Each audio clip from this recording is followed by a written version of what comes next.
Hello बच्चों। आज मैं आपको चालाक बंदर और मगरमच्छ की कहानी सुनाऊंगी। किसी नदी के किनारे एक बहुत बड़ा वृक्ष था।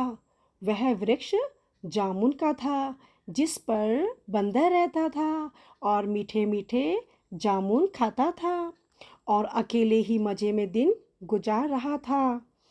एक दिन एक मगरमच्छ उस नदी के पेड़ के नीचे आया।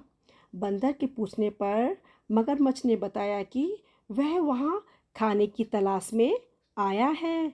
इस पर बंदर ने पेड़ से तोड़कर बहुत से मीठे फल मगरमच्छ को खाने के लिए दिए।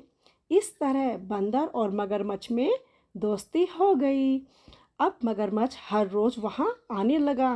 दोनों मिलके खूब फल खाने लगे। बंदर भी एक दोस्त पाकर बहुत खुश था।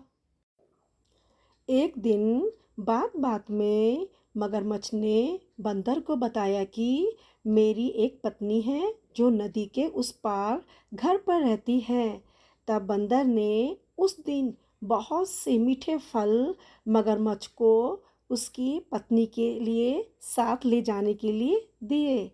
इस तरह मगरमच्छ रोज जी भरकर फल खाता और अपनी पत्नी के लिए भी लेकर जाता। मगरमच्छ की पत्नी को फल खाना तो बहुत अच्छा लगता, पर पति का देर से घर लौटना पसंद नहीं था। एक दिन मगरमच्छ की पत्नी ने मगरमच्छ से कहा कि अगर वह रोज बंदर इतने मीठे मीठे फल खाता है तो उसका दिल कितना मीठा होगा। मैं उसका दिल खाना चाहूँगी।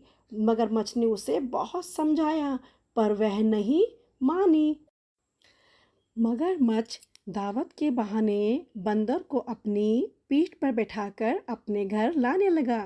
नदी बीच में उसने बंदर को अपनी पत्नी की सारी बातें बता दी।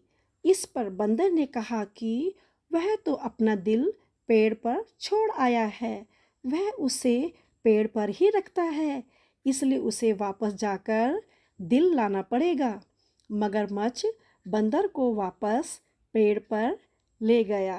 बंदर छलांग मारकर पेड़ पर चढ़ गया। उसने हंसकर कहा कि जाओ मूर्ख राजा, घर जाओ। अपनी पत्नी से कहना कि तुम दुनिया के सबसे बड़े मूर्ख हो। भला कोई भी अपना दिल निकाल कर अलग रख सकता है। बंदर की इस समझदारी से हमें पता चलता है कि मुसीबत के वक्त हमें कभी धैर्य नहीं खोना चाहिए। Bye bye.